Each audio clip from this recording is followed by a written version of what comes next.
Welcome back, everyone, to Seaweed Brain, a Nico D'Angelo Adventures podcast. This week, we're covering chapters 14 through 18 of The Court of the Dead, aka Introductory Mist Theory with Hazel Levesque. We have a brand new guest yet again. Stick around. I'm always looking for ways to show my cat how much I love her. And with Fancy Feast gems, I can pamper her whenever I want with a savory gravy on top of a gourmet mousse pâté. The pyramid shape makes serving simple, so all I have to do is peel and plate to make mealtime feel extra fancy. And with 2 entrees in every pack, it's easy to turn every day into the extraordinary. Fancy Feast gems. The family that vacations together stays together. At least, that was the plan. Except now, the dastardly desk clerk is saying he can't confirm your connecting rooms. Wait, what? That's right, ma'am. You have rooms 201 and 709. No, we cannot be 5 floors away from our kids. The doors have double locks. They'll be fine. When you want connecting rooms confirmed before you arrive, it matters where you stay. Welcome to Hilton. I see your connecting rooms are already confirmed. Hilton, for the stay. All right, welcome back, everyone. My name is Erica, joined as always by my co-host Carter. Hello, Carter. Hello, everyone. It's a crisp fall day in New York City. How are we doing in the Bay Area? We should be getting like live Bay Area updates as this book is set at Camp Jupiter. Yeah, for those of you who don't know, the Bay Area has a weird weather seasonal pattern where often the hottest days of the year are at the beginning of October. So we are just coming out of that mostly right now. Fall is about to actually start. Yeah. Safal, to quote the Phineas and Ferb song. We have a brand new guest today. Yet again, somebody brand new to being on the podcast, but not brand new to the podcast. Podcast patron Haley. Hello, Haley. Hello, Seaweed Brain Podcast. Yay! Haley, tell us how long you've been listening to this podcast. I have been listening since the year after graduating from college. So like end of 2021, beginning of 2022. So like full adult, real adult, like take one adult life. Quite literally almost the entire time it has been around. Haley has been a great supporter of this show and also just been like around, I feel like in like live stream chats when we're like doing stuff on YouTube or whatever, always present and contributing very thoughtful, insightful things to the conversation. So we're very happy to have you here. Thanks for showing interest in the adventures of Nico D'Angelo. What's your relationship with Nico as a character? Excited to be here. My relationship with Nico. So The Titan's Curse was the first book that I myself owned. The first 2 were like me and my siblings joint family read aloud situations. And so I got Titan's Curse in my Easter basket one year. Like we all got a book growing up. So I was reading it with my brothers and I came to Nico really, I feel like through Bianca's lens. Like I felt very aligned with Bianca. I'm so excited for season 3 of the show to see how they do Nico and Bianca in The Titan's Curse. Are you an oldest sister? I am an eldest sister of all brothers. Yeah. At the time, 2 brothers, now 3 brothers. So I feel very like older sister to Nico and have the whole time. And did you enjoy The Sun and the Star? I did. Yeah. It was the first book that I had gone to the book tour for. Still the only book that I've gone to a book tour for just because of dates and everything. But it was so fun getting kind of the authorial intent and backstory, like the director's note for the book before reading it. I feel like it was different, but it was a lot of fun. I had a great time reading The Sun and the Star. Yeah, now that I've finished The Court of the Dead, thinking about the book tour for The Court of the Dead, I'm almost like, dang, that book tour was full of spoilers for like the framing of this book.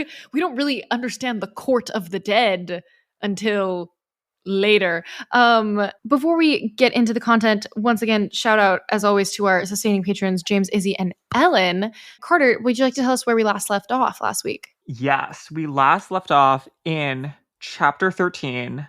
Ariel's gone missing. One of our mythics, the first, spoiler for what we're going to talk about today. And we're now having to figure out what to do about that and also what happened, because there doesn't necessarily seem to be a consensus at this point about why she isn't here anymore.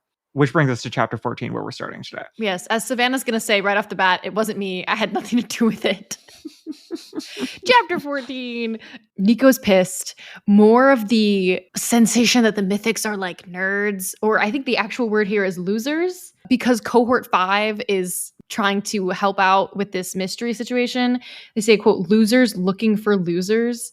Lavinia and the vampire would make cute tap dancing partners, wouldn't they?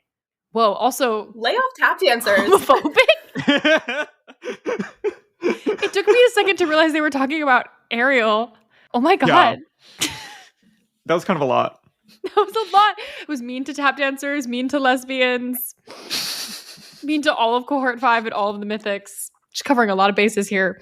A specific insult felt to me like middle school, which just further characterized Camp Jupiter for me as like middle school 2000 sitcom hellscape. I think there's a tough vacillation balancing act between using the nerds allegory or like framing device against immigration as the framing device on the other end. Yeah. Where, tonally, there's some moments where it feels like what we're dealing with is bullying and social cliques versus in other moments it feels like what we're dealing with is nativist political rhetoric. I do think that the nuts part is that it's both, and that like on the smaller scale, like the middle grade novel of it is it's like losers, and then the like overarching Riordan Oshiro like message is about refugees and accepting people from other communities, and also like homophobia, transphobia, and all of these things are looming within the story. You think about it from like who the target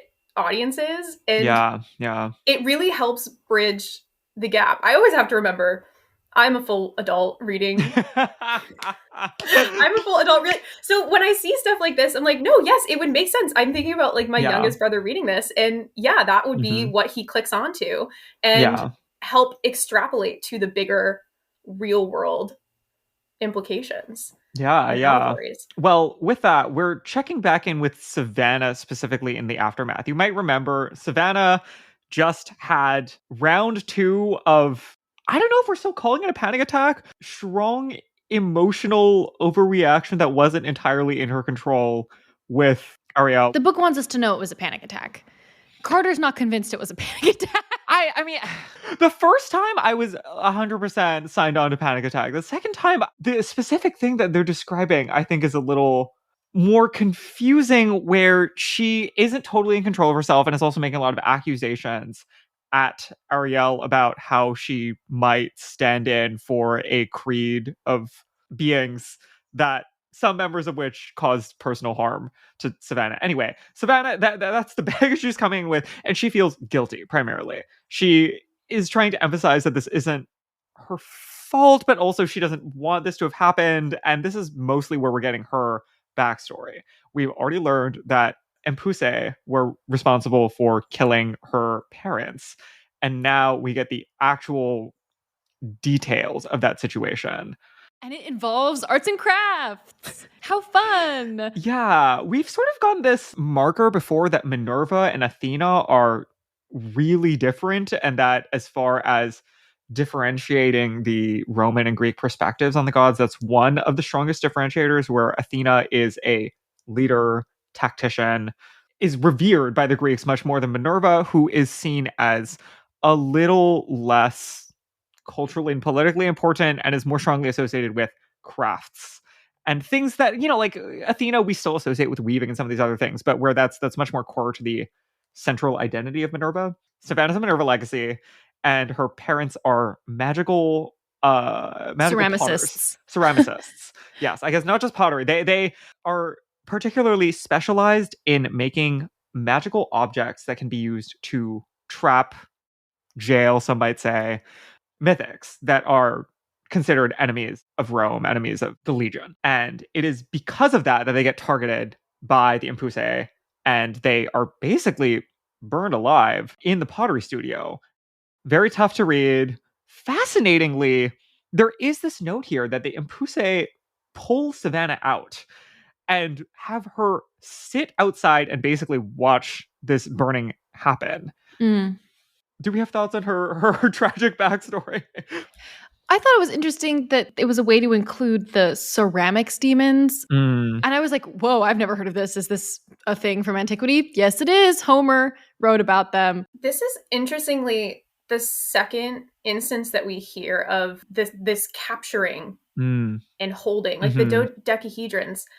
also have the same kind of Yes. purpose. I wanted to say the same thing. There's a lot of instances of trapping in this book, which is interesting when we're also trying to talk about what it means to be home. Mm-hmm. And also being trapped in their roles and them breaking out of those roles and being pursued by the other folks in their species for doing that. Mm-hmm. Absolutely. This wasn't a randomly generated monster attack. Like, Savannah's parents made things that trapped their people, and so they were coming to like release their people. Even more complicated, multifaceted conflict between the mythics and the humans. Just like a cycle of violence. It's a lot more complicated than just kind of the like monster attack, parent death stories that we've heard in the past. And it's interesting that Savannah knows this, that her perspective on this is not even that it's a reveal or that there's new information when thinking about the cause of violence and, I guess, the fundamental just interest divergence that is at play when we're thinking about these mythics. And Nico has an interesting response to this, which is to share one of his stories. We're going to see Nico do this increasingly in this book, is retell stories that we have experienced him learning about for the first time, or we've literally experienced happening from Percy's perspective. Here specifically, he is trying to relate to Savannah by describing the story of Zeus murdering his mom, which is I didn't know we were legally allowed to do this, especially at Camp Jupiter, that he's not going to get himself blasted down from the sky for talking about his mom getting murdered by the titular Jupiter, sort of, kind of. But he does. He does bring this up, and it really seems effective. That he's like, oh yeah, my mom also was burned alive, and this is how I worked through that grief, processed that, got to a different place. Yeah, I found his narrative of this to be very interesting. It is such like a PTSD lens on this instance, where he is basically saying like he is the main character. The fact that Zeus is this violent force is kind of tertiary to the fact that he needs to make his way in the world and heal and have a like a healed, healthy relationship with the fact that this terrible thing happened. This finally brings us, I guess, to the tesserae. I think this is the first time we're getting the technical background on what we have going on here, which is essentially cell phones. Would we agree? Guys, pour one out. Guys, RIP, like a final toast to the Riordanverse before cell phones. I knew it couldn't last forever, but it's like such a pillar of the childhood nostalgia, early 2000s vibe of the Riordanverse, that they don't have phones and that they literally cannot have phones. And now we have demigod phones, and that's okay. It's going to happen at some point. Interesting that you're saying this, because I feel that a lot of writers for screen have recently commented that the reason why the vague 80s, 90s, maybe even 70s, unspecified, nebulous past, but maybe a little bit future aesthetic is so popular is because they want to tell stories without cell phones. Because cell phones ruin story. They ruin dramatic tension. They take the question out of everything. They're hard to make look pretty. It takes me right out of it. Yeah. Anytime I see that little bubble pop up on the screen, I'm just taken out of whatever story's happening. Which is not to say that nobody has done a good job. I feel like you just have to be... Yes. Not everyone does a good job. You have to be smart. With books, some of those issues go away. We don't have to have particular, like, year-specific branded iconography in order to tell the cell phone story in this context, because they're not literally cell phones, which helps. But yes, we have a new technology and like a new, I would say, relatively heavy-handed metaphor, maybe not heavy-handed negative, but the idea of the way that we make these things is that we make a mosaic and we break it up, and each person has a piece, a tile of the central piece of ceramic magical art that connects us all together. The rainbow connections. I looked this up because I couldn't get past, in my head, reading the word and thinking about the Hunger Games tesserae. Like, it's one letter difference. So I was looking up and I was trying to figure out like the difference. And tessera, actually, one of the definitions in the Google dictionary is Greek Roman tile. Like broken up Greek Roman tile. I think it's iconic that they ceramic out the imperial gold. I want to know how the payment system works, because who's paying the Tessera payment plan? Do they take a little bit of the imperial gold like from the back every time they make a call, or is Iris just chill with it now that the whole Yeah. fleecy situation has happened. Yeah, maybe because they're consecrating her temple, that's payment. I mean, we also learned that, like real cell phones, these things have built-in expirations. So maybe that's the way it works, is that the imperial, eventually your phone breaks, and then you got to make a new one, give Iris some more imperial gold as a part of your new tesseract. Also, my understanding was that Iris is a Greek goddess, not a Roman goddess. That's what they told us before, that like at the beginning of the Son of Neptune, I want to say at some point when we were first doing this whole Greco-Roman situation, that Iris wasn't, it must have been Son of Neptune, because that's when we literally meet her in Oregon's wilderness, and we learned that Romans don't really do Iris messages, and now they have a technology that is better than the Greeks in this respect. Well, they also, like, Savannah has this one line where she says on page 146, I fired them in a kiln and then constructed all of them into a mosaic of the goddess Iris, right? And I felt like that was her being like, I don't know about the goddess Iris, but I heard about the goddess Iris. So like, I thought like if I made it into the goddess Iris, who's like supposed to be the communication one, right? Then it would work. And it did. Interesting. My ideal world for this like new piece of world building is that it's not a cell phone, it's a walkie-talkie. And I treat it like a walkie-talkie for like the mystery stakeout novel. And that when they try to bring them to Camp Half-Blood, they don't work. Because Iris is like, what the hell is this nonsense? Maybe Imperial on the West Gold. Coast. Yeah. Yeah. Out of service range, that. Maybe. They need to build a new Iris cell tower in New York. Quick Google, there is a counterpart to Iris in the Roman pantheon named Arcus, but I think less remarked upon. Like, there are some of these names that we know more. Mars is maybe more famous than Ares as far as like a named thing. Arcus, I've never heard of before. Maybe she's just translating for Nico's benefit. Maybe she's unclear, but we have this technology. Shout out to her. We love a woman in STEM, innovation. And also contributing something to society, right? Yes. Yeah. Making something. How about that? Okay. We have a breakfast debrief about this. I would say the TLDR from this is we're old now. Yep. TLDR, we're old now, and that does not put Chiron off the hook. Not at all. Let's just read the quote. I wonder if this is how Chiron feels, sitting helplessly at the head table, trying to look calm and collected, hoping the campers can solve their own problems without killing each other. Are we becoming the adults? Hazel wondered. Nico shuddered. Don't ever say that to me again. Hazel gave him a rueful smile. Yeah, it's a horrifying thought. Quests and battles are easy, Nico said. He swept his arm toward the rest of the room. This responsibility is exhausting. Constantly having to make decisions that are going to impact a bunch of other people, you know? My first thought was this is a direct Hamilton lyric. My brain from 2016 is slowly diluting the lyrics of all of Hamilton, but most of it is still in there. But I'm pretty sure it's fighting is easy, young man, governing is harder, which is a sentiment throughout this book, that it's harder to do this kind of work than to go on a quest. However, I know y'all want me to empathize with Chiron, and it's different. It's different because this is his job. This is his full-time job. He is an educator. He's been an educator. He's thousands of years old. This is different from being a praetor, which is essentially like a voluntold position within a group of children, or being Nico, who's just trying to help out because he's older now, and it being your full-time job to educate and counsel these children. It feels like when you grow up and you realize that the world is bigger than just like you and your immediate friend group, and that the things that you do and say have rippling actions or rippling effects that go out into your broader community. Like, I am a part of this collective of people that we all live in the same place. We all work in the same place. We all go to school in the same place, and we have like duty of care to each other. Yeah.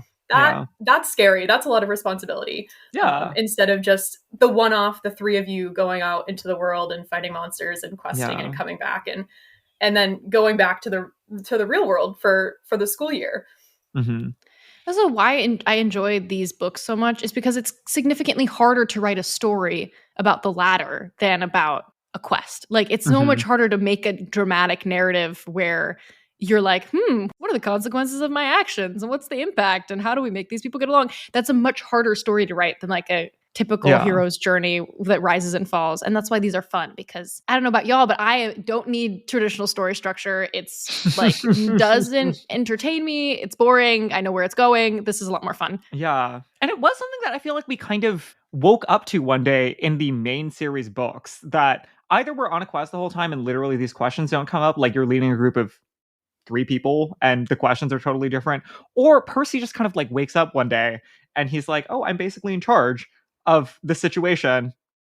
okay, I'll make some decisions. I get, but like, there's no transitional moment, and we don't see him, like managing disparate constituencies. I think it's different. It's cool. You know who doesn't think it's different and cool? Frank. Frank says, enough with your musings. Time to get back to training. I need you guys to go swing some wooden swords at each other. So there's another brief training montage. Nico has a dream, and a little bit more is revealed to us about our mysterious external force. You were warned. Now the trials begin. We find you in contempt. Yes. I don't know what that means.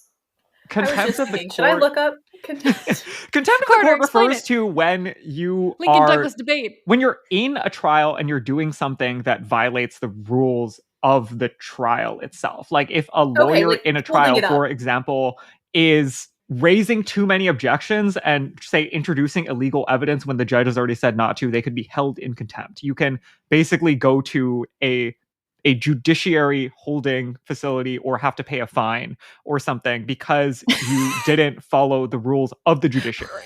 Yes. Wait, this whole book ends with them being like, Nico, you owe $400 to the Court of the Dead. You've been fined. And that's it. It's done. It's also something that it's also used sometimes in other settings. For instance, I think congressional committees are allowed to hold people in contempt for refusing to testify when they are, officers of the federal government are legally required to testify before Congress when called. It's that kind of thing, like not following the rules of a hearing or a trial. You learn something new every day from Carter. We wake up from this dream, and unfortunately, our second mythic has gone missing. It's Quinoa. Devastating. No! Literally, as he's like on the day of his interview to work at the kindergarten. Very sad. And they loved him at the kindergarten. Yeah, he was very successful. That tiny, angry man. They loved him. Good news is he's definitely getting hired by that preschool if we find him. We don't know still who is doing the capturing, but this does mark a turning point in everybody agreeing that there was capturing. People were not all on the same page with Ariel. Maybe she ran away. Maybe she got lost. I don't know. People are really unwilling to commit. And now they're like, no, Quinoa, this is a productive member of society. He must have been kidnapped. And so now we're gonna hatch a plan to figure out. Of course, when it's a man. I don't know. Quinoa could really be non-binary. I'm not trying to put gender onto a grain. If there was gonna be a non-binary grain, isn't it quinoa?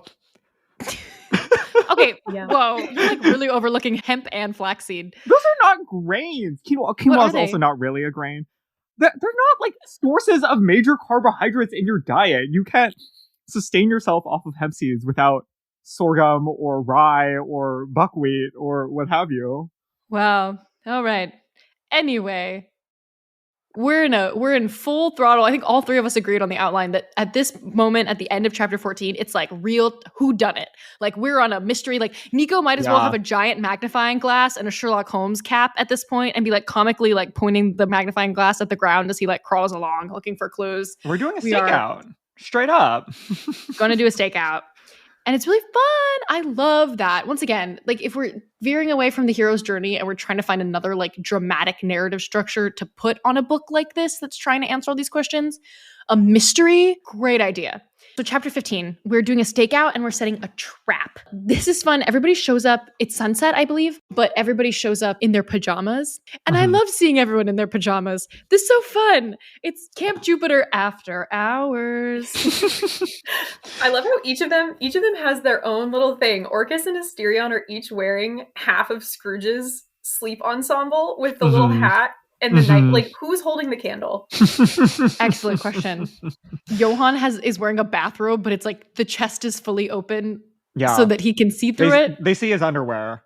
I was a little scandalized. I clutched my pearls a little bit. But at this point in chapter 15, we're laying out what the plan is, which is that the Mythics, along with a select few Romans, are going to be lying in wait. One of them is Hazel, and it's mist time. She's going to do some magic. We're going to be invisible, waiting. It's a trap. And everybody else is going to be on high alert. All the Romans are going to be Roman. They're going to be out and about, looking. Romans. And hopefully we're going to catch this person, although we have no idea who it is, what they have going on, where they're going to enter. These are all open questions, which is why everyone's just trying to be vigilant, prepare themselves, etc., and just wait, basically. Do we feel the need to read the a more specific Tessera description of how they're used? They're cell They're phones. walkie-talkies. They're walkie-talkies with a reply all function, which was killing me. An abused reply all function, apparently. A lot of good old-fashioned tech support jokes that we've been missing out on, maybe over the years of the Riordan verse right here. That's true. If we all of a sudden have cell phones, there's like 20 years of dad jokes about emails and texts and calls that... And turning it on and turning it back off again. Yeah. Yes, probably just has built up. Ready and waiting. Stakeout time? Stakeout time? Yeah, it's stakeout time. Will's wearing pants, and Nico's like, whoa. The surfer vibe police is going to come and get you for that one. And that, I think, is how we should be roasting our white boyfriends. I think that was the right tone. Like, as far as like the cutesy, like, you guys are so cute with your cutesy nicknames. Like, that, I think, was the right tonal chord for me. Yeah. Salt, fat, acid, heat. You need some salt, you need some acid. Balance it out. We finish up our Savannah debrief here, where I feel like we're rounding the corner. She's making her journey. She's changing her language. We're in the phase now where their primary objective is not convincing her that mythics deserve rights. It's okay to grow and evolve. And you don't have to feel that bad about what you did earlier and the attitudes that you had earlier in your short life as a child. And then, you know what? In order to relate to this idea of guilt and blame and whatnot, Nico is going to share the story of how he blamed someone for a long time for a loss of his. Shall we read it? Page 161.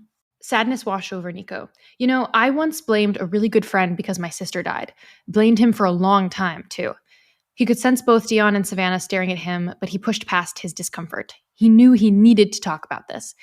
She died so far away from me. There was nothing I could do about it, but I thought he could have done something and simply didn't try hard enough, and I hated him for it. Despite the fact that it had been years since Bianca's death and only months since the last time he'd spoken with her in the underworld, Nico's eyes blurred. He swayed a little. He turned to the campers with a sorrowful smile. I'm still grieving, but I realized that I was so angry and afraid I found the easiest person to blame. I gave him every ounce of my rage and sadness. And now? Savannah asked. Nico shrugged. It was a process, but we're friends again.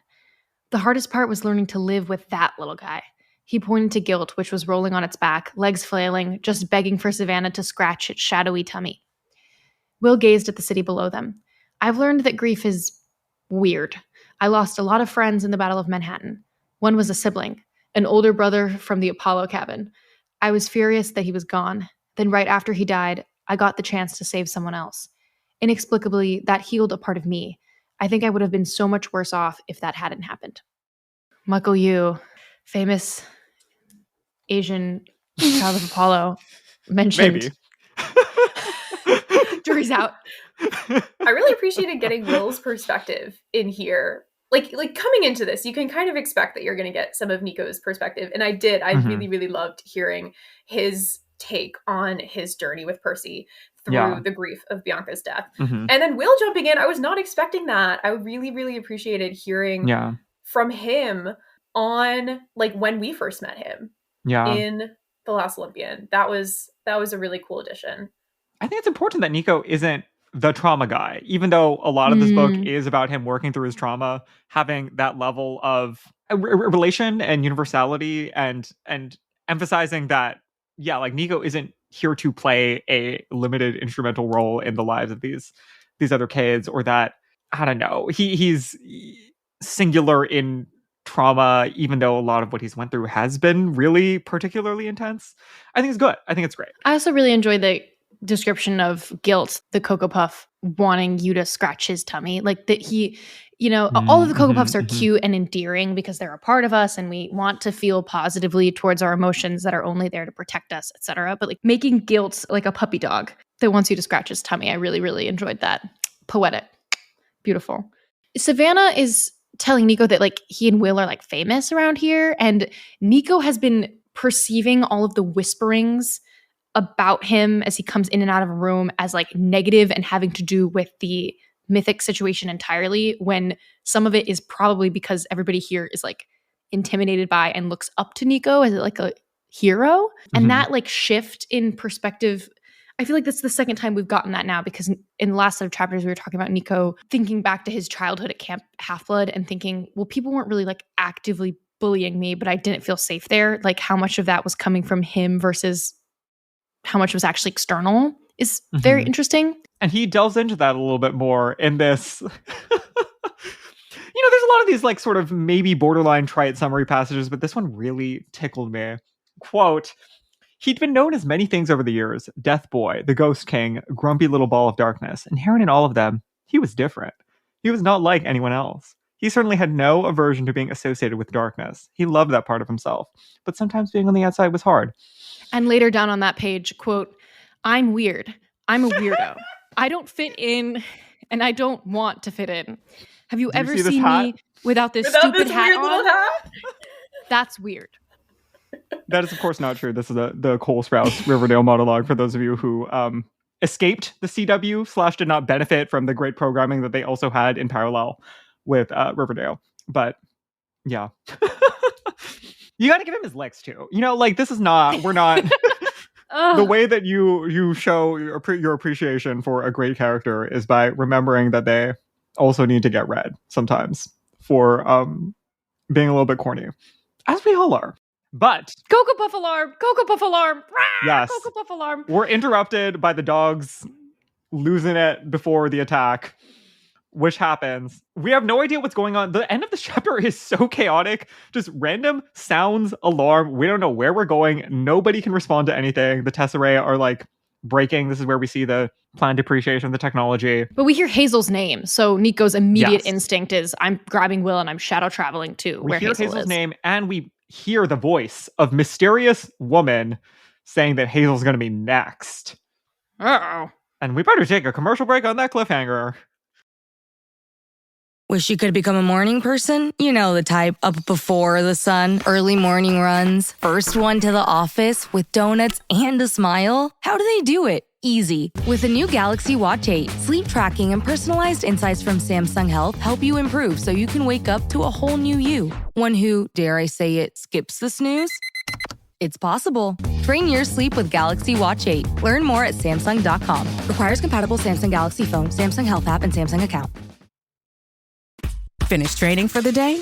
Time to fight post-workout fatigue with Core Power Protein Shakes. They're packed with 26 grams of high-quality protein to build muscle and electrolytes to help hydrate. The nutrition you need to help your body replenish, rebuild, and repair post-workout so you can power on to the next one. Champion your recovery with Core Power. Visit corepower.com to learn more. No one should have to choose between their own safety and their pets. But nearly half of domestic abuse survivors delay leaving because they can't bring their pets with them. Purina is helping to create more pet-friendly domestic violence shelters through the Purple Leash Project, so survivors and their pets can escape and heal together. Visit Purina.com/purple to learn more. Chapter 16, dramatic rush to Hazel. Remember, it's Camp Jupiter after hours, so everyone is like asleep. They got snuck up on. The reveal doesn't happen yet. We have no idea who caused everyone to go to sleep, but basically there is another witchy adjacent person as a conclusion. Hazel decides that this person, this minor god more likely, based on Terminus's input in this debrief also. Level 6. The lore drop? Level 6, minor god. 6 of how many? Listen, no because if I was a minor god, I would also rank them all and be like, oh, you're a level 6 minor god? Well, I'm really more of a level 7 minor god. So don't mess with me.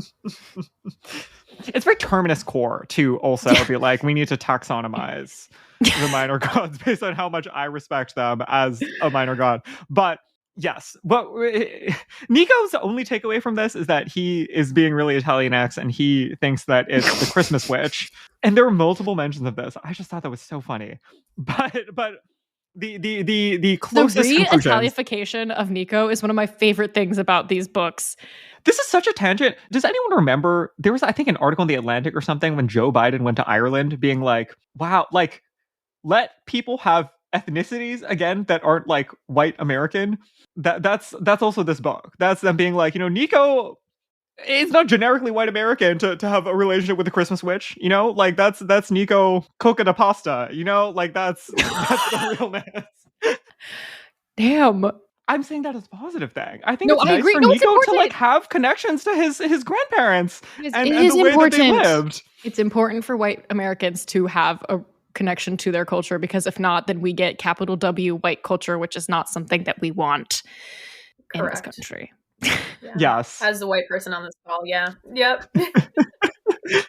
Anyway, Asterian's gone. That's our. We don't know exactly the mechanics. Asterion was taken by minor god witch of a kind, and we're really sad. Although, slight nitpick, I feel like I could have been sadder. I was surprised that he was gone this early, I'll say, because I feel like we had more getting to know Asterion and his journey to do before he isn't there to talk to us anymore and be like an anchor. Although maybe this was the right time to not cash in on, but to get us to turn the corner in our relationship to the mythic situation and also get to know some other people like Semele more. What I'm curious to know what everybody else thought about this. I thought it was a little soon. I feel like we do get, because there's not so many, there's 6 of them, but that's a lot of new characters to be introduced to at the beginning. I feel like these first kind of set of chapters, we get to know Asterion a little bit. We get to know Orcus, is that his name? We get to know Orcus a little bit. We get to know Ariel a little bit, and then in like this section, we really start to get to know Semele a little bit. Like it's little insights into them, and I don't know if that's just because of how big the group is, or the fact that you do need, because we do have the like one person's going missing after another nature of it, where you do have to kind of get to know each of them a little bit. Otherwise, there's not really any stakes to anybody but Asterion going missing. I do feel like I want to get to know him more. I think that we're gonna get to know him more, but not here. And that's fair. Yeah, it is this tough balancing act where we do. I think there's some level on which they are also employing the like manga school of thought of, if you like, you need to introduce all of your characters and give them enough time, and on some level, if one of them is the main one, the power of the iconography of your main character will sort of carry the day and backfill all the time that you spent introducing your broader cast of characters. I feel like that is true to like a pretty substantial extent, that we understand the myth of the Minotaur enough that we don't maybe need that much individual time with him as a new changed person who is into knitting and might have these other personality quirks that we don't know beyond that myth. But maybe the myth is enough. And if they had taken Semele, then I don't think it would have. How would they have taken Semele? That wouldn't. Yeah. We're skipping ahead of chapter. She would go in the bag. I don't metaphysically. Anyway, I don't know. But yeah, but it gives us the opportunity because Semele and Asterion are like the closest, and it gives us the opportunity for Semele to step up and have there to be more tension in the mythic cohort, because she's like, I'm in charge now. You have failed us. Yeah. And we're leaving. Quite literally, quote, someone is kidnapping our family and you are not able to stop it. Oof. Yeah. She is mad and she is old. We are reminded many times in many different ways that she predates Greco-Roman civilization by maybe a lot. She's speaking a language that predates Greek. Phoenician? Tell us. It seems that, wait, Haley, did you finish this book already? I have finished the book. Okay. This is what I thought at the point. I can say it if we want. Yeah, no, share your thoughts on what this is churning. Yeah. So it was, she's really old. The ancient languages, at the beginning, when we first got introduced to the characters, I'd heard Asterion, I'd heard like the myth of the Minotaur. Like I knew that was his name. Semele, I knew that I heard that name before, and I was like, I'm not going to look it up. Like I'm going to see if it can come to me. Kind of like when you're playing the IMDb game and trying to guess where you know someone from. And it was in this section that I realized that I had heard the name in my History of Theater 1 class in college, reading Euripides' work. And I didn't know where. I didn't know what work. I just knew that it was History of Theater 1. And that was, we like ancient Greek through like morality play type beat. That was what we covered in that class. And so this was when I realized that I did in fact know the name before. And that was, it was from ancient Greek literature, which didn't really whittle it down. But it is like someone who exists. Riegender's book is from ancient Greek. Like, wow, fork found in kitchen. But I did have a guess about about who she was, and I was able to cite my source in my brain at this point in time. Nice. Carter, any further guesses at this point? Well, now that we have that. I'm not saying if I was right or not. This was just what was going through my little noggin as I was reading this section. I fear that I'm not a Euripides knower like that. I am the only one in this call who did not have theater history as part of history one. a training. I did not famously take theater history 2. It was just the first one. Okay, Carter still doesn't know who Semele is. Well, we're going to have introductory myth theory time with Hazel. Because Hazel got knocked out, right? Like when this mysterious minor god came and knocked everybody out and took Asterion, Hazel also got knocked out. And if I was Hazel, I'd also be like, what the heck? That's supposed to be my thing. Like, how did you like magic against me?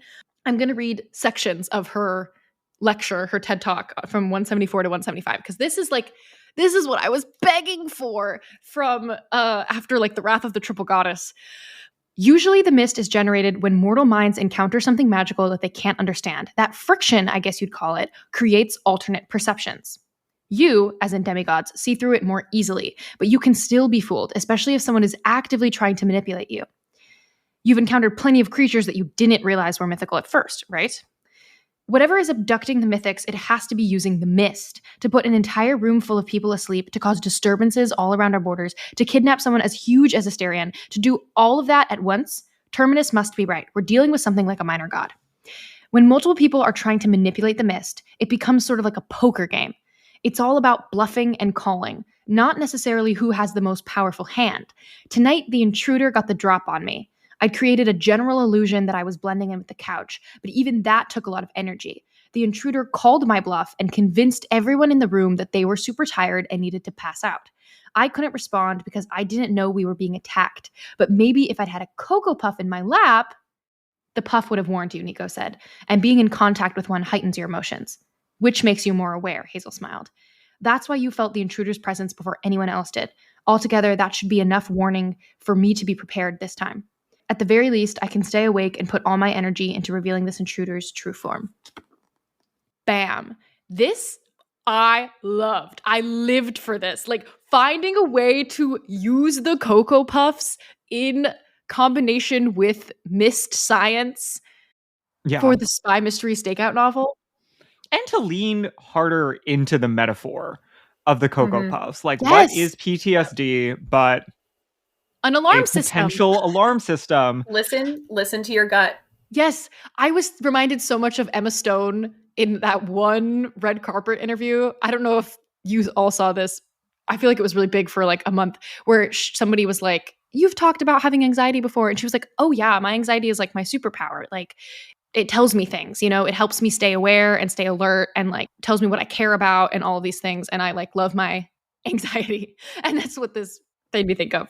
I really do appreciate how they're reframing, and it started in The Sun and the Star, but reframing these like quote unquote negative emotions as a positive, as part of you, like going back to the little sprinkles of therapy throughout this book. They're part of you. Listen to them. They're there to help you embrace the emotion, let it pass through, release it, move on with like what you need to do. I love the alarm system that they come up with the Cocoa Puffs. Yeah, the total win. And I love how complicated it is. Like, I'm always going to be sat for a character doing like a really in-depth specific explanation of how the magic works for an entire page. Like, I loved that Hazel got to do that for everybody. And we got to be on that journey of her being like, this is how the mist works. This is how we're going to use it. How many books later? Yeah, literally. It's been time. And specifically because it resonates well. We need something to change things up in the book, and I think we need this other, like the idea of the poker game, I think maps on well to everything, all the other challenges we have going on with political persuasion, with unifying people. The mind game is a good synergy. Well, okay, it's chapter 17 now. The main thing that we see happening is that the Romans are finally starting to close ranks. At what cost? What brought us here? It's that Hazel got attacked. It's that the sanctity of Roman defenses and Roman hospitality has been violated by the intruder. Best way to bring folks together is to give them a real good enemy, I suppose. Even Hate Crime Boy is buddy with Johann. Did Hate Crime Boy teach Johann the heart hands sign? Who taught Johann the heart hand sign? And which one is it? Is it the Gen X, Gen Z, or Millennial? Just Gen Z or Millennial. Many unanswered questions about that whole situation. I don't know. Nico is going to express his own ambivalence about this moving forward. It will be curious to see what the book does with this. If basically the narrative gives this as our one best possible, as if like the characters basically find other ways of looking at this or working their way through the hard problem of getting everybody to live well with each other, or if this is kind of what we get. I will be interested to see. Not the note saying even hate crime boy. Well, it's true. The book goes out of its way to say it's not just all the Romans, it's specifically hate crime boy, who doesn't get a name. He names himself. He's a son of Mercury, apparently. But isn't he hate crime boy? I don't know. This chapter is mostly us sort of preparing for round 2 because Hazel is going to be the bait this time, and because we think that we'll have a better handle of the situation with the Cocoa Puffs and everything. Part of this prep involves Frank debriefing on his time with Anger and Anger the Cocoa Puff specifically. Part of this is Will having his little archery journey, which is really cute. For those of you who have, I don't think we've been keeping the thread of this super clean and crisp. Since the beginning of this book, Will has been learning archery because he's a child of Apollo and wants to connect to those roots, but he isn't actually inherently good at it. Of the gifts that he got from his godly parent, healing, definitely. Having a little Human Torch action, developing, watch that space. Archery, it seems like he's just regular there. He is like anybody else, doing his best, sometimes hitting the bullseye if the conditions are right, not when he's moving, not when he's distracted. All these caveats. And this is cute. This is a fun B-plot. A lot of resonances here. Does anyone else have thoughts that they would like to share on this matter? I really liked this. I feel like in the Riordan verse books, we get a lot of like mythical leveling up of the various characters. We see that across the board. But in this one, we see and we hear about the actual work that is getting put in by everybody to develop the more technical skills. With Will, the archery. With Hazel, we've got the introductory myth theory. We see her later in the section also really like dig in and learn about the myths. And I think it's really, really important to show young readers that you actually do have to do the work to get good at something. It takes practice. Oh, for sure. It's not in your DNA that you don't have. Right. You don't have. It's also a good reminder to me that I can't just pick up any craft and immediately like be good at it. You have to trial and error, you have to train, you have to learn, you have to practice.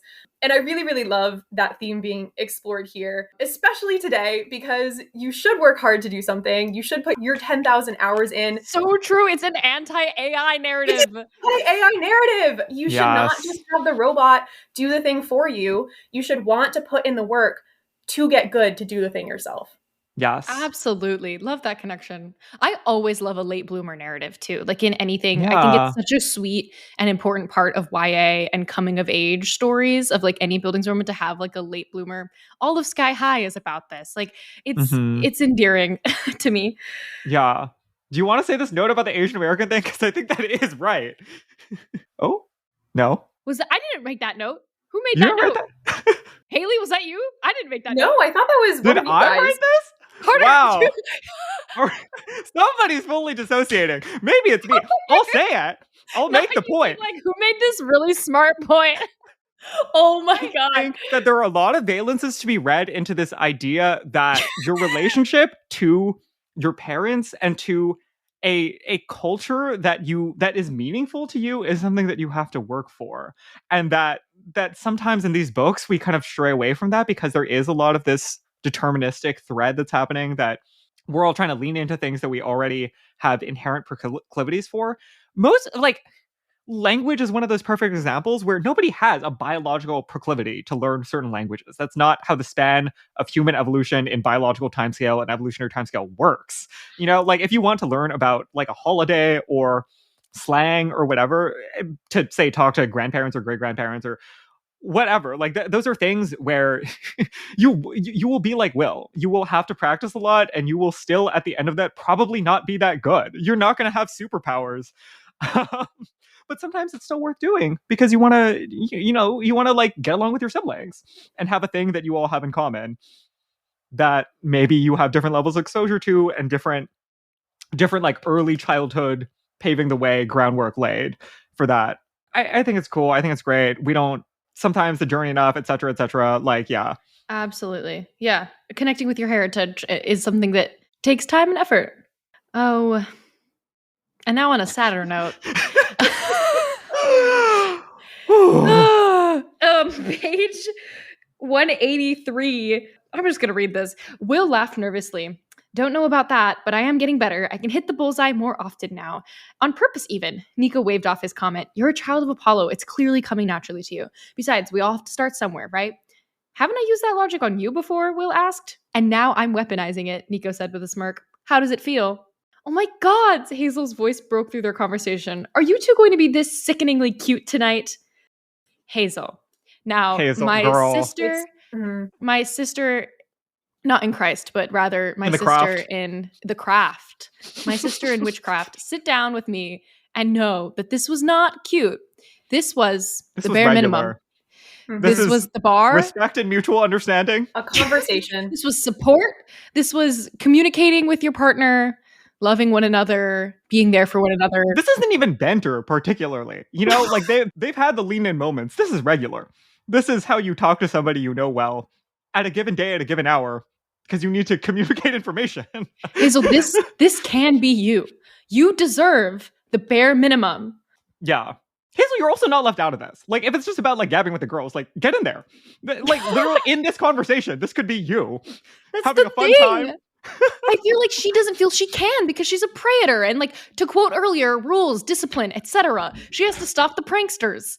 The weight of the world is on her shoulders. So sad because if she can't with her brother, who can she with? Do it with your brother. Nico isn't your charge. He doesn't work for you. He's older than you in maybe post underworld like lots of complicated math going on there, but like maybe he's older than you, roughly the same age, maybe developmentally. He's at a point you can joke with him.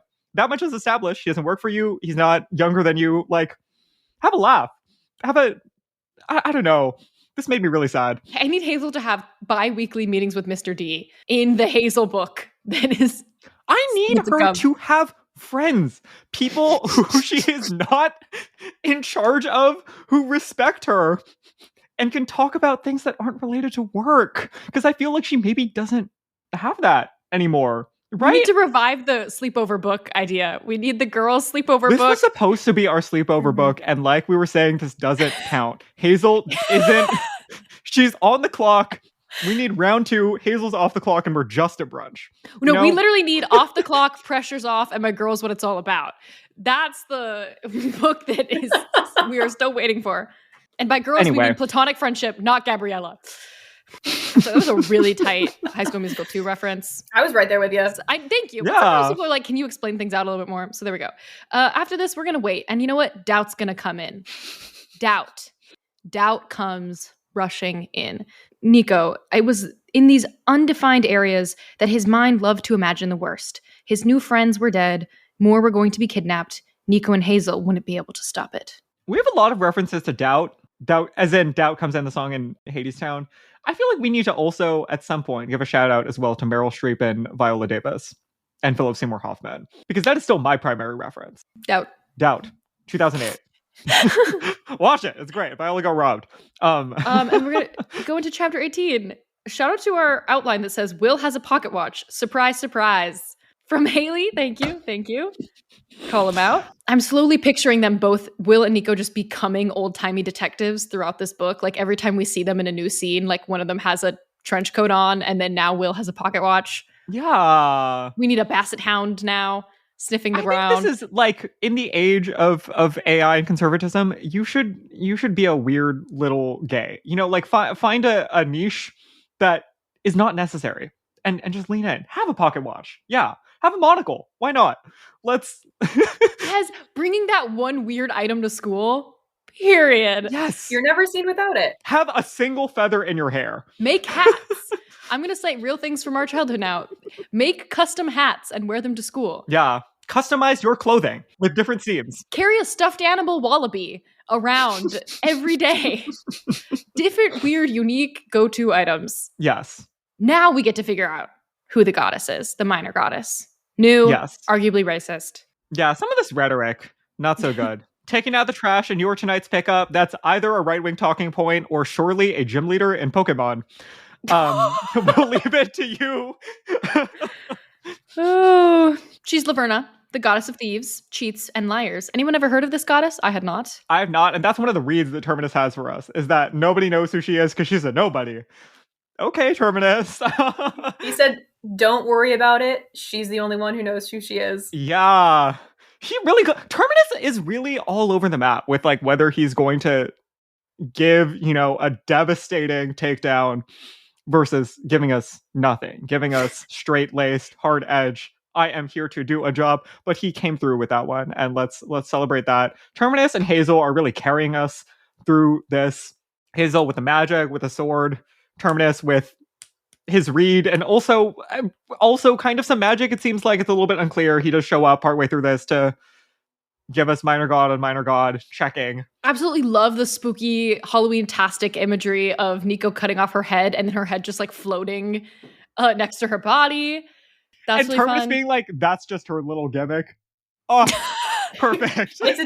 It's a dead giveaway. There's a note in the outline about this being a good Halloween costume, and it made me think, what are the other like excellent Court of the Dead Halloween costumes? And if you could get your little friend group together to go as Johann, Orcus, Quinoa, Emily, Ariel, and Asteria, that would be the so Mythics good. crew would be good Halloween costumes. I think that Terminus is also, there's a way to make that a really fun Halloween costume. Underrated.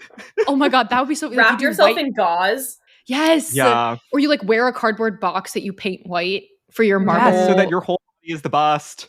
I will say that there have been some really good drag versions of beheading yourself, where you create like basically a little cage up to your head that becomes a slightly larger torso, and then you put a little doll head up there and boop, whack it off the side at some point. Food for thought. She's an officer of the court, still trying to understand what that means. We don't really know yet. Yeah, we're still trying to follow that space. I'm a little confused because she's also the goddess of thieves, cheats, and liars. Why? And she's in law enforcement now? I'm struggling to put together that narrative, but I'm sure it'll fall together at some point in the future. As part of also checking her, we have finally Will giving us Human Torch power up. It was kind of random to me. Yeah, it's also not clear why this is the right thing to neutralize Laverna necessarily either, but he does it, and it seems like it's doing something. So shout out to that. We also get a great callback to the Titan's Curse out of this. Is it in this chapter? It's at the very end after they destroy her. Yes. Nico says, well, it was hot. Will shrugs, I'm the son of the sun god. Nico responds, it's not what I meant. That's the actual dialogue between Thalia and Apollo, isn't it? Word for word, the second half. Yeah. Well, between Talia and Percy. Percy is the one being like, he's the sun god, da-da-da-da-da. That's not what I meant. The perfect way to do a callback, you can't call attention to it. It's there if you get it. If you don't get it, it should still be funny. And also gay. That helps go a long way. Do a gay this time. That, gives us the freshness, the newness, the little zest to keep us engaged. Perfect. Can I read the exact? It's on page 46 of Titan's Curse. Mm-hmm. Wow, Thalia muttered. Apollo is hot. He's the sun god, I said. That's not what I meant. Satisfying. Crisp. Clean. Okay, so we've pretty much cornered Laverna. She gives this interesting line. We're still trying to figure out who exactly she works for, and beyond her, what it is that we're dealing with. We know there's a court at this point, but she specifically says, you could kill me now and 100 more would be ready to take my place. We're putting the world to rights. Who's we is the obvious first question here, but also why is we is my second question here. Why is Laverna part of maybe like a social movement, question mark, about conservatism? Like a social movement of maybe all minor gods trying to create more, like, to stop mythics from doing social good. I'm really so lost at this point trying to follow this thread, and therefore I guess excited to see where we're going with this, because did anyone else, how did people react to this the first time around? It was really interesting, because at the end of the last, like, wouldn't we see the minor gods wanting more change? Like, The change like gives them more power. It gives them more relevance. It gets them temples. It gets them cabins. It gets them burnt offerings. Like, that is change. Yes. You now don't want change? I guess there is maybe the other, the true America politics parallelism is that something, voting against your own interest, the real interest being the wages of a hierarchy for which you are not a material beneficiary, but a spiritual, psychic beneficiary, maybe. I don't know. Like, maybe Laverna is supposed to be that stand-in of somebody who doesn't materially benefit from the system, but is trying to uphold it because she needs to have beings that are under her, specifically monsters, in order to get up every morning and feel joy. But all of that's very deep speculation, because at this point we know very little about what the movement has going on, and even why she's doing this beyond I work for the court. Like, it seems like she cares. Like, it seems like this is a passion project for her, but we don't know why beyond that. There's like some sort of nebulous god equivalent of a paycheck going on. The thought of a god getting a paycheck. An appointment, you know, she has to get her burnt offering somehow, I guess, and it's through her court role. Yeah, it's like it's their tax. Yeah, I don't know. Yeah. Well, what ends up actually doing her in this situation is the Cocoa Puffs, which is an interesting turn of events. The narrative from Nico is basically she's not ready for grief or hard emotions or trauma as a goddess. She doesn't experience those things. And so they level her. They do her in. She unravels. Literally, grief unravels her. I loved that. That tickled me. The poetry. What a great button of a phrase. And it's another classic nod to like some of these gods who aren't making the effort. They don't understand what humanity is and what it means to be human. Yeah. So she underestimates what something like grief, the Cocoa Puff, could do. And then grief sits on top of her unraveled rope and is like, I did that. Like, don't underestimate the power of human pain and emotion. What regular humans go through. By Madeline Miller. Yeah. Yeah. That is maybe also closing up our little political allegory about where the relationship of leadership to participants. But anyway, the last thing we get out of this is a Laverne and Shirley reference that almost certainly goes by almost everyone reading this book. Laverne and Shirley, of course, being a sitcom from the 1970s. I was like, is that what this is a reference to? What else could it be a reference to? Are there other Laverne and Shirleys that we kicking around the ether? And Rick, why not? If we're going to throw not? Dean Martin, why not? You got to keep the kids on their toes. Keep the kids on their toes. Maybe they watch Laverne and Shirley. Some people's parents might have a box set, you know? I hear it's a good show. I've not personally watched it, but anyway, the reason why we see this is because she leaves behind an officer of the court ID that says that it doesn't say the court of the dead is in San Francisco, but it says that her affiliation runs through a San Francisco court. There's a breadcrumb here that's telling us that the next clue is going to come by going into the city. Who's excited? I'm excited. Well, gang, I think in the mystery business, they call this a clue. We're going full Scooby-Doo. We're going gang, full... I think it's time we split up. It's time to get out of Camp Jupiter and take the BART and go to San Francisco proper. And not bring Frank when we go into the city. More on that later. Wow. Okay, that's it for this week. Any final thoughts from anyone? Haley, anything else you want to add? No, this was so much fun. Thank you guys for having me on. Thank you so much. I think our new closing question for our guests for Court of the Dead is, if you could add a puff, if you could name a puff that you want somebody else to have or a puff that you have, what puff are you adding to the canon? Oh, that's a good question. Is there an embarrassment puff? I don't know if we've seen one, but that I feel like is a core middle school and the rest of your life emotion that we can personify. Yes. Oh, that's so good. And it's just like got like blushed little cheeks. Mm-hmm. It's like a wisp of smoke, but its cheeks are a little pink. That's a really good one. Would you like to tell people where they can find you or anything you would like to promote in lieu of that? You can find me on the Discord. I think everybody listening should join the Patreon and join the Discord. It's a really fun community of Percy Jackson adults. You know, we have a great time over there. And also, I want to plug like doing fun things that you did as a kid as an adult. I've recently been taking a tap class. I think everybody should go back to a hobby that they had as a child as an adult with your adult money. 10 out of 10 would recommend. Yeah, wait, Lavinia as a Halloween costume? Please hold. Lavinia and her, and what is it? Sage? Poison Ivy. Poison Ivy will make the Batman lesbian. Couple's costume. That, please somebody That's go as going on the Lavinia and list. Poison Ivy, please. Somebody goes Lavinia and Poison Ivy from Batman with like a red unit. Yes. The people who know will know. Yeah. Yeah, please. All right. Thank you, Haley. Our Patreon is patreon.com/seaweedbrain. Y'all should join it. And we'll see you next week for chapters to be determined. Bye Bye, all. y'all.